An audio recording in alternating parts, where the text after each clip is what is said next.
Welcome to another episode of Pode Virar Referência. March is Women's Month, but today we are not here for inspirational quotes or service level conversation.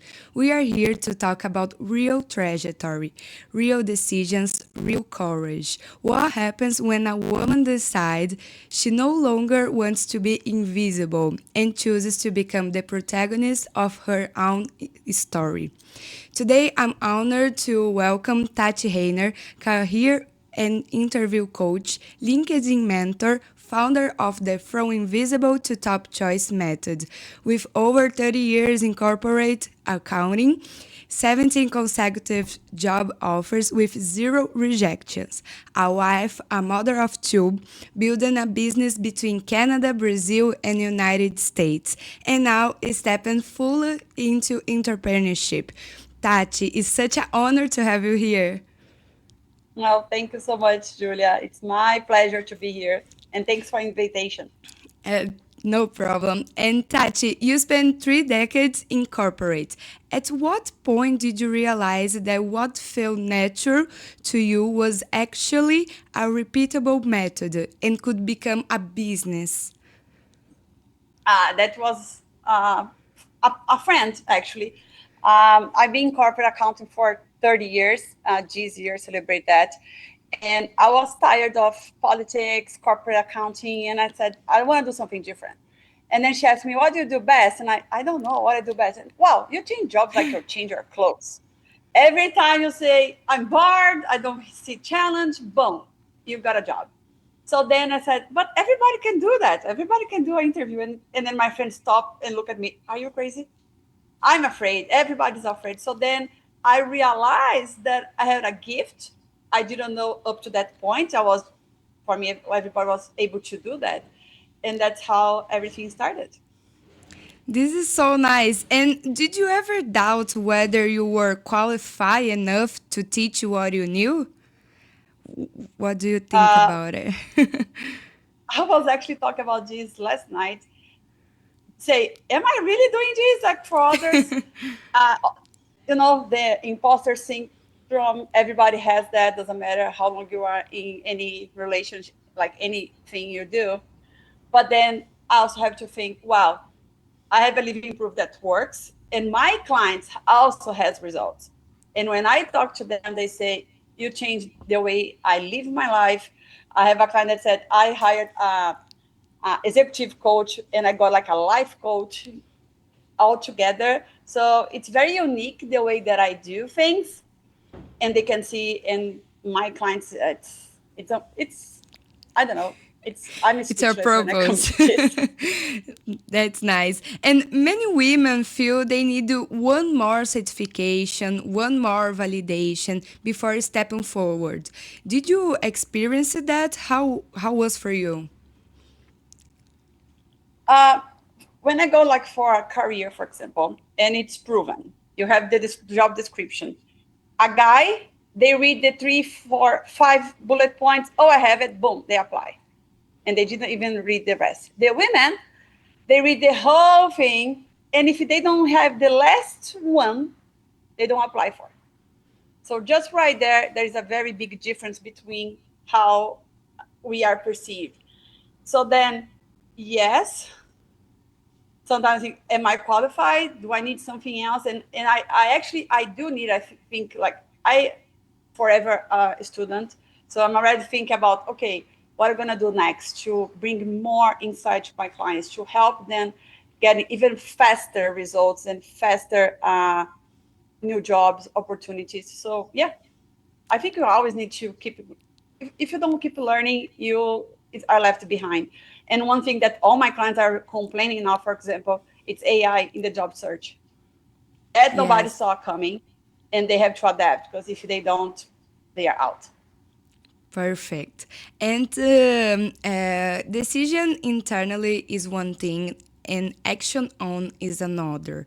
And what was the very first concrete step you took for this business, for this life you choose? Uh, I went to a conference. Um, March 2024, where I told people I was interview coach. That's it. And then a room full of women, I think we were like about 100, and 95% said they were like afraid of interviews. So I did that. And then I answered the demand, because then my clients started to ask for other things other than only interview. Like how I was headhunted 15 times out of 17 through LinkedIn, which is positioning. And I wasn't doing any of this intentionally, because of course I wasn't.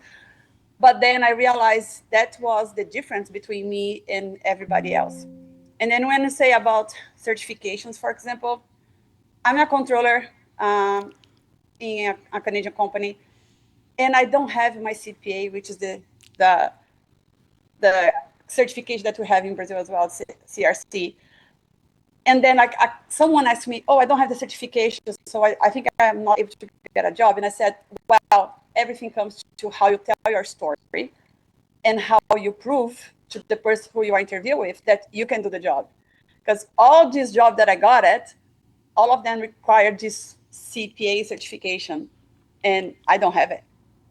This is So really nice because yeah, when we think about the job, we actually feel that we need to know everything, and we don't open our minds to learn during our trajectory, right?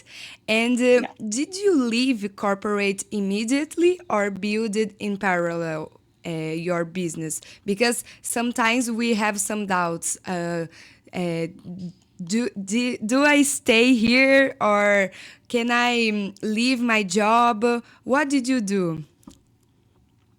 I'm still doing both, but as we speak today, I'm reducing my hours in my corporate accounting just to do a little bit more high level, so then I can have more clients, because I'm stretching too thin. And I'm start to delegate things on my own business, because I need a team. I cannot do everything. So the idea is, yes, just be 100% on my business and keep helping people around the world. Perfect. And we know that you are a mother of two and you are married. And was that a difficult conversation at home about your business? Does your husband is a business owner too? Tell me a little bit more. Yeah, my husband is my partner in everything. So I'm the face of the business, right? But he's behind the scenes. He's the one who helped me with my GMs, my pictures, setting up a lot of things. And he's also the one who helps me with the kids, because as we are in Brazil at the moment, the time difference is crazy, like 5 hours, depends where you are. And then I have meetings at night here, and someone needs to stay with the kids. So he's also helped me this to be able to have time to talk to my clients or potential clients, and I do mentorships as well. So it's a partnership, and not Yes. only in life, like with as a husband, but also in our business. And he's with me at every step of the way. So if you can't see me here now, it's because it's Carnival today, where you're recording this, and he's with the kids. This is perfect. We need to have a partnership, right? And how was it building an international career while being a mother? Was it difficult for you? We know now that you have a partner, but how was for you, like a woman, a business owner? How was that for you? It's been overwhelming because my kids are 5 and 7, and they demand a lot of my attention. But on the other hand, it's really good, because I can see they see that, oh, mom is working so hard, but we are going back to Canada, because they're going back to Canada soon. And all it's, I don't like to say it's balance. Once I heard, because balance means everything's it's perfect, which is not. So I heard a philosophy that our life is like the GJ, that so then something is up, others down. So it's how you equalize your life. It's not balance.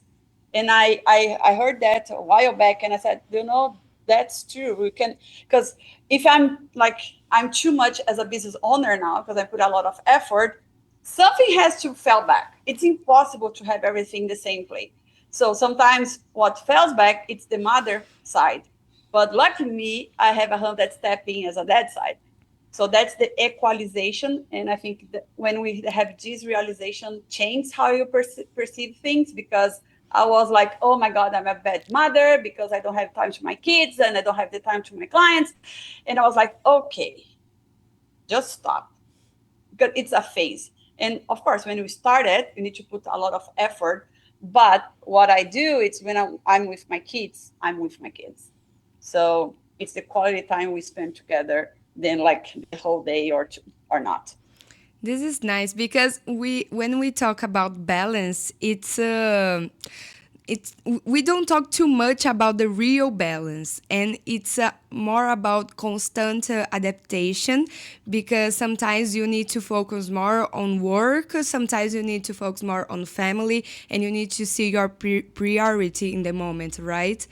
And you told us that you are overwhelmed sometimes. And was that a moment you almost gave up? You thought about that? And how was that for you? Like, what did you do for this not happen? Like, not give up on your business? Many times, to be very honest. My husband and I we try different venues on online business since 2018, to the point where we got where we are today. So it's like everybody just see the glory and start to see the glory, but not what happened before. And that was a lot of nights without sleep, crying, getting depressed, and like there's all in between. But today I can say it was worth it. That's for sure. Yes, when we look back, right? We talk a lot this in our mentoring with Maisa Doris, and when we look back, we see that we see everything that we are playing today. So this is really good to look back. And you often speak about faith and preparation, and how do you those two come together in your life, like faith and preparation? I'm truly believe that the gift that I have to pass interviews and also that teaching my clients to do that, it's a gift from God.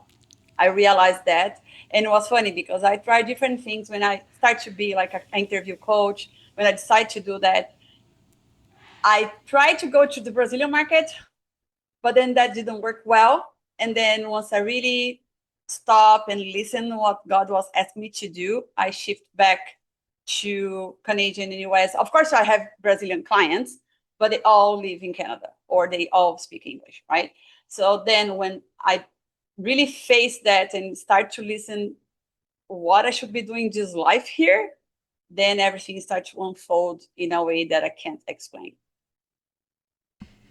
And And the sorry, and then you ask about the preparation.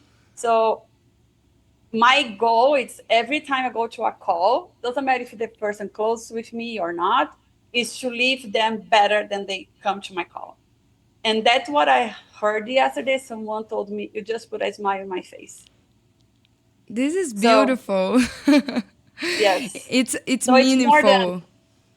yeah.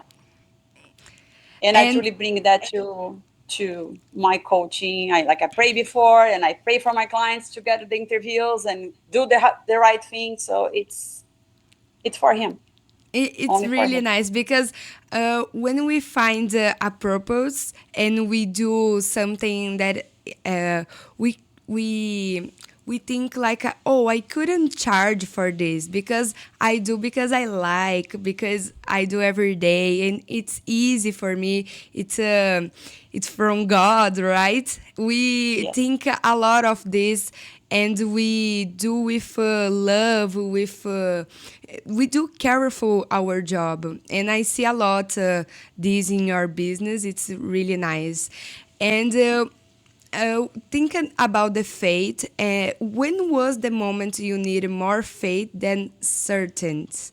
Like you were, okay, I don't think this is could be doing. I don't know. I can do this. I need more faith. Can you tell us a story? Yeah. Recently, actually, October last year, I was like, okay, I need to do something else because it's not what I'm doing is not working.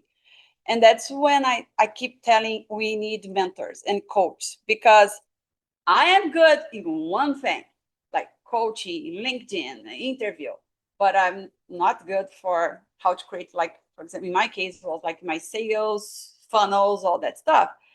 And now I got to a point to say, okay, God, if I keep doing what I'm doing, nothing's going to change.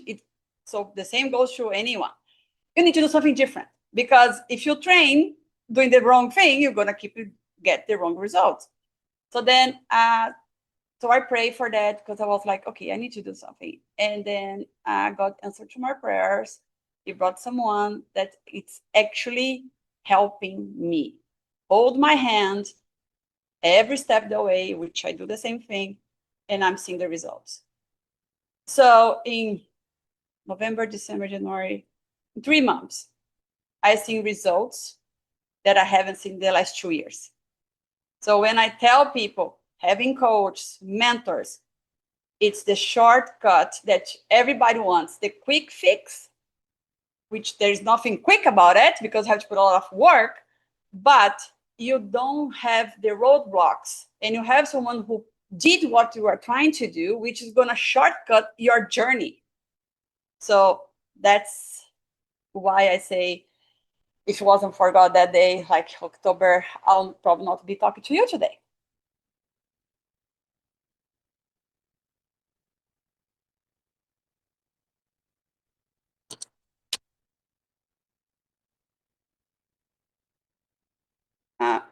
Julia, I'm not listening to you.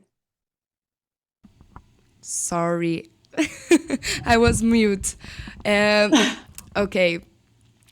When you talk about that, it's really a nice tip because when we think about entrepreneurial life, we saw a long trajectory, but we do alone usually.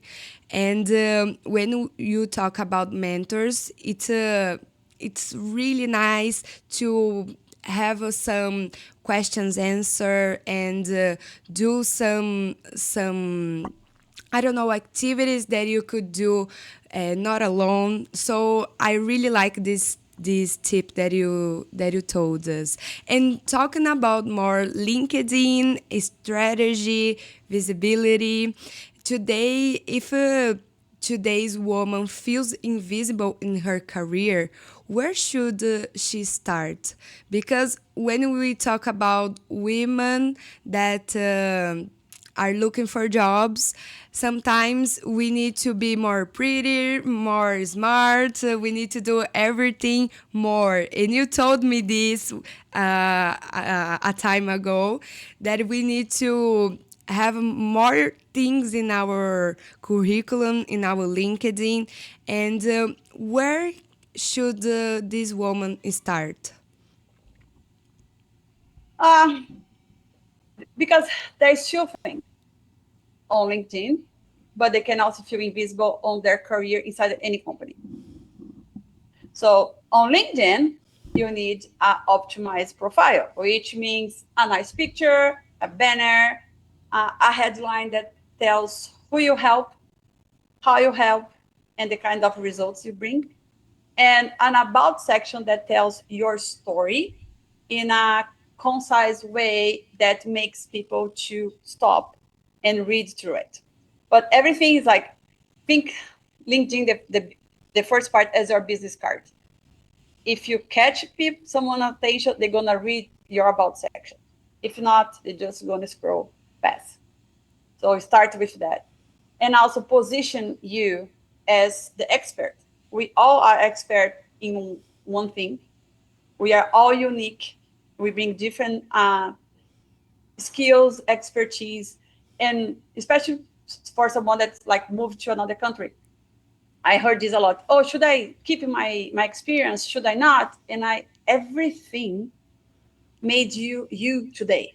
So, and I have clients, and also like in US or Canada, like Americans, that they have like 20 plus years of experience, and they come to me with like 1-page resume, and how? It's impossible. It's impossible you put a 20 years experience inside 1-page resume.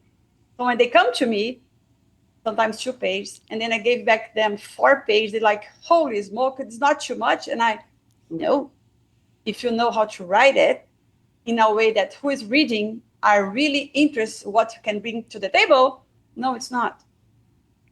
And then my clients apply and they get past the ATS friendly system because there's nothing about friendly about that. But then when you go to feel invisible inside your company, also comes as you position yourself. So if you are seeing yourself as someone small, everybody's going to see you as small.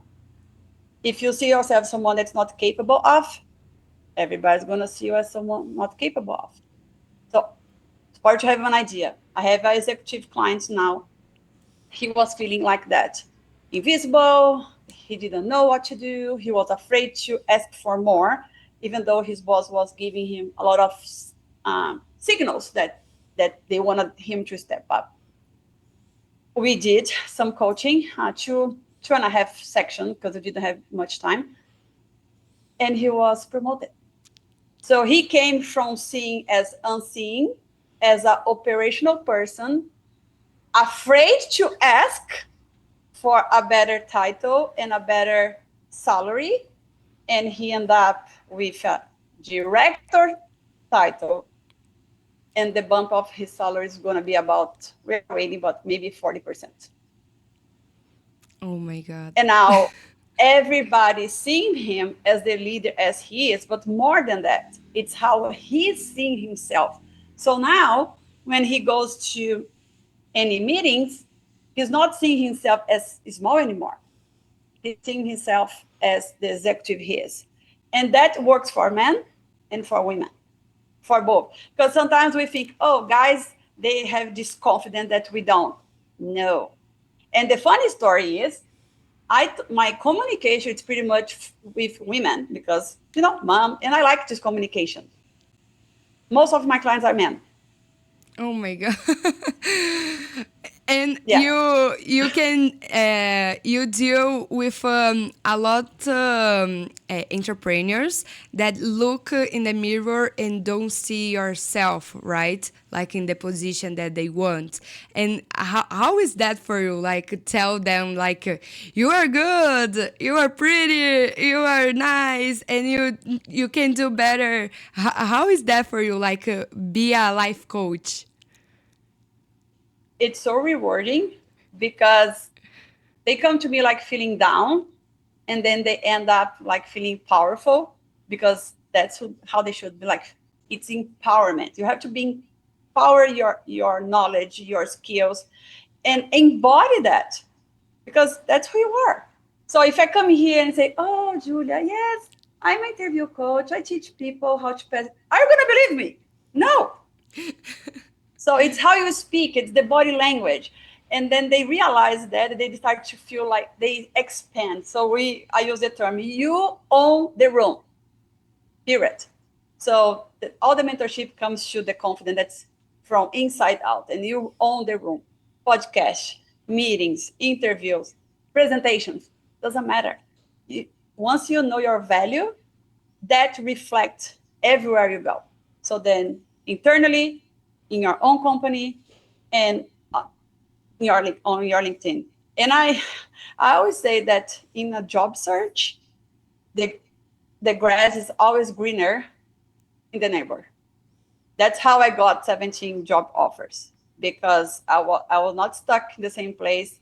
I was going, fixing, boom, next, going, fixing, boom, next. And then someone asked me recently and say, okay, now that you have your business, because usually I stay like 2 years in each company, that was my max. How can I do that? You don't have anywhere to go. And that's going to be very interesting for me to be stuck in one company.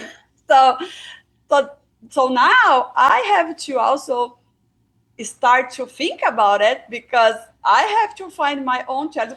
As an entrepreneur, we always have something different happening, right? So Of it's the course. challenging. And because I work with different people every single day, that's my challenge. It's to make each of them better than they were yesterday. Not better than anyone else, better than they were yesterday. Yes. So I think I'll be okay to be my own company for Yes. the future. This is really nice. Like you told us a nice example for how.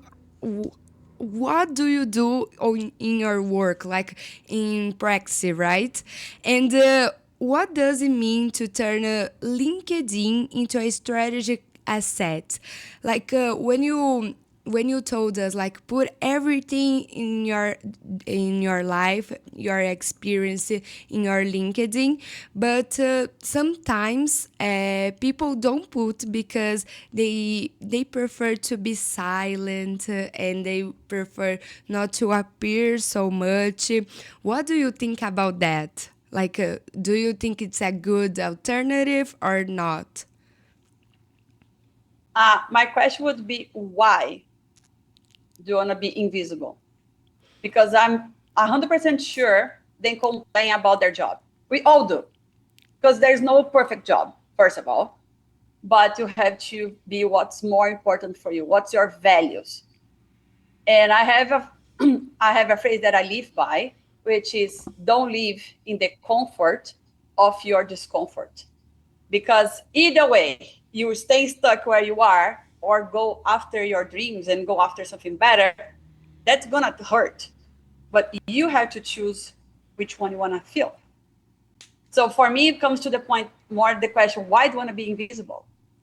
If you have the skills, there's always someone looking for your skills. And if you are here today and there's a company that's willing to pay for you more, go for it.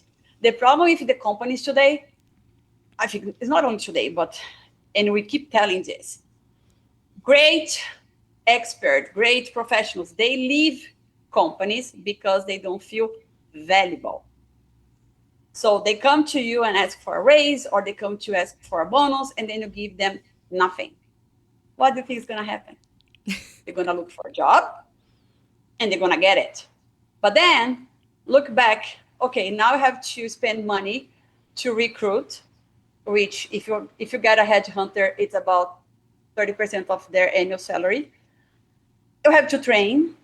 So the whole cost to get someone else again, it's more than they probably ask you as an increase or a bonus. But unfortunately, leaders don't see that, not all. And then they pay the price. And then when you leave, they say, "Oh, do you want to stay?" No, sorry, because I asked you before, and I just give it because now I'm leaving, which means you didn't value when I asked. So why I stay here now? So that's the problem about being visible, because you don't have the power of choosing. If you have a LinkedIn and opportunities come to you, and you have the power to stay or choose to go. And when you have this choice, you're gonna feel like, okay, I can do that. Like Perfect. you, I'm recently I had something that came. Do you want this job? And I know, but then I refer to someone else because I'm not looking for a job. But time to before was more, because of course my LinkedIn was for my corporate job. It's not anymore, but it's still I still get time to time a headhunter comes to me and say, I don't want to take this job, and I know I don't want to look for a job anymore. Perfect. I always see some people in marketing in our company telling us I don't want to appear a lot. I don't want to do a lot of videos. I don't want to show my things. I don't want to talk about my experiences. And this is the question I do. Why you don't want to do, right?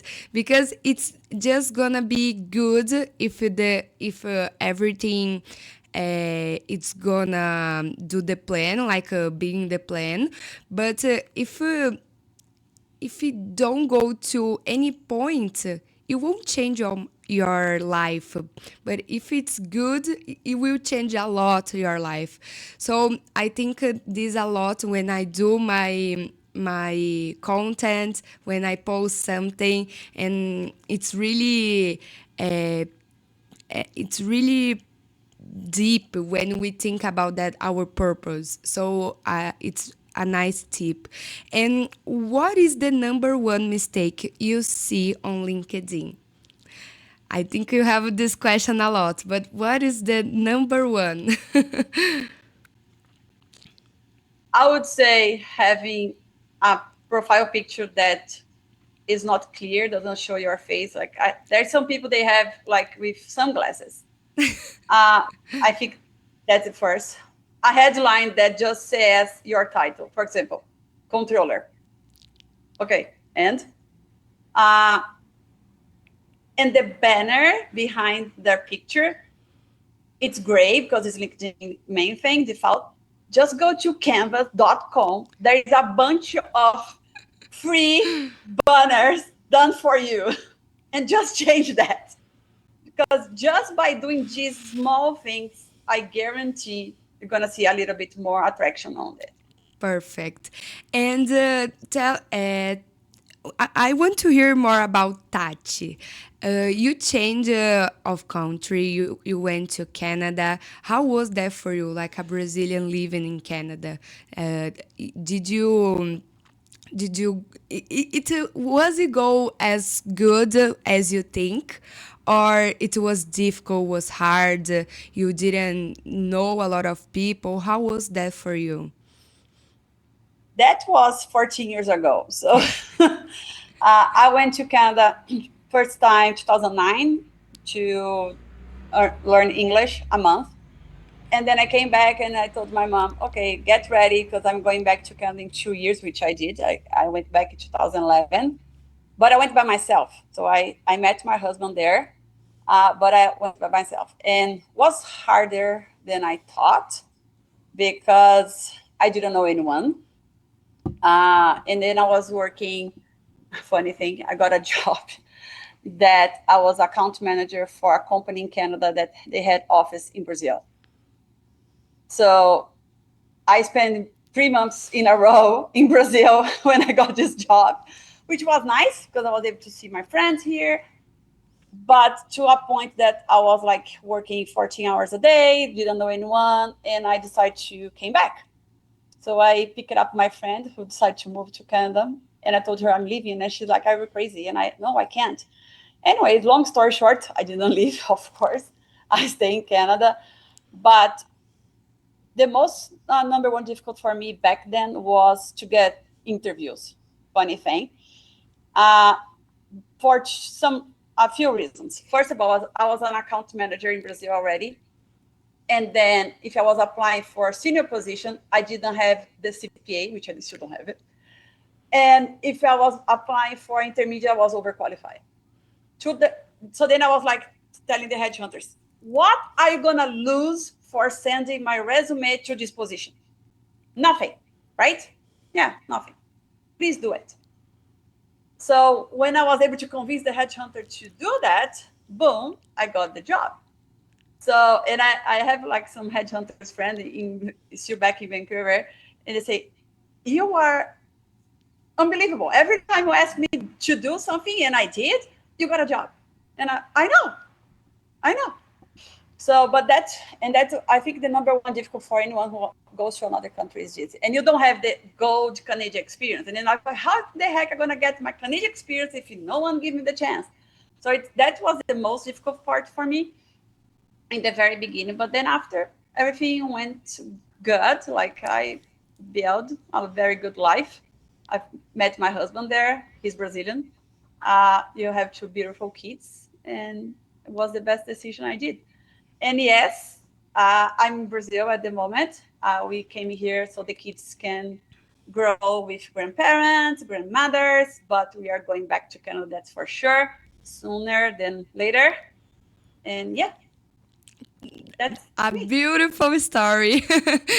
And when you think about like the future in 5 years, in 10 years, do you see yourself doing courses, talking to a lot of people in a I don't know, like in a I forgot the word, in a big space, like tell them about LinkedIn Conference. or life coach. Yes, like a conference.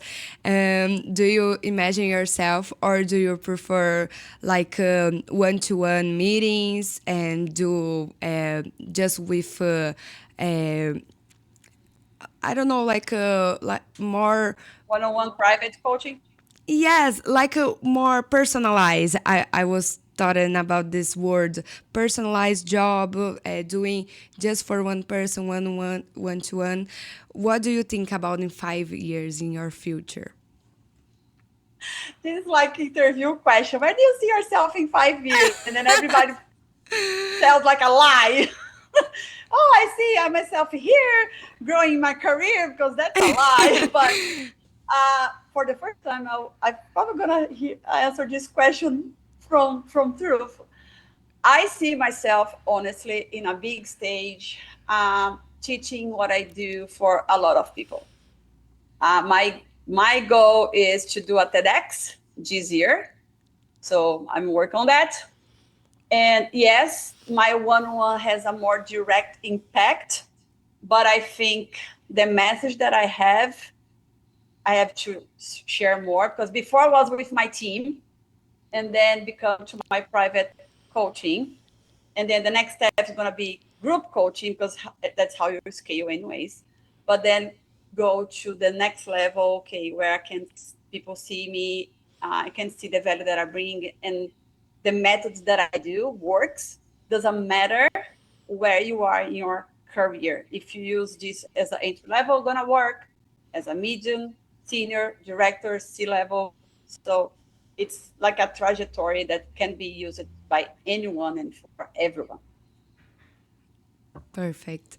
And you told about interview meeting, like a question interview, and it's funny because I never did a interview job because I never applied for it. I have the company since I was 17, and I never had to apply for a job, thank God. But sometimes I was thinking about when I talk to people, I actually need to know more about them. So when I do this podcast, I think a lot of this. What should I know about Tati, about someone I'm interview, and it's nice because it's not fake, right? We need to know really how more about the people, how was your life, how you get there. And I really like this interview because you told your experience and your job experience and your entrepreneurial life too. It was a really nice interview. And do you want to send a message for women that are listeners, and probably men are listening to, but this month it's Women's Month. I want to know if you want to send a message, a meaningful message that you can share with us. I would say own your value and empower yourself, because we are powerful, although we are very hard on ourselves.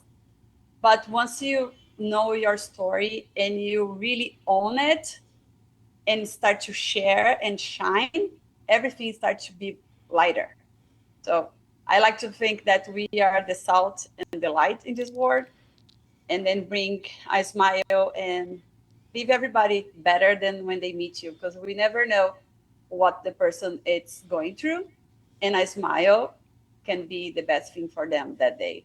But you have to come from inside that. So you need to be empowered first. You have to be feeling good. Not every day. Remember, it's equalization, right? But once you feel empowered, looks like we can conquer the world. Perfect. Thank you a lot, Tati. Your Thank story you. reminds us that the protagonism is not about luck. It's about decision, about this courage, positioning, and may March not be just about celebration, but about awareness. And woman needs to know who she is and not get permission to be what she wants, right? And I Yeah. want to thank you so much for being here, and Thank you. for everyone that is listening us. Tell in the comments what you thought about. Follow Tati in LinkedIn because she has a lot of tips to be good in interview in LinkedIn. And I appreciate a lot this conversation, Tati. Thank you so much, Julia. It was a pleasure. Thank you for the invitation. And I'll see you guys on LinkedIn. Perfect. Bye bye.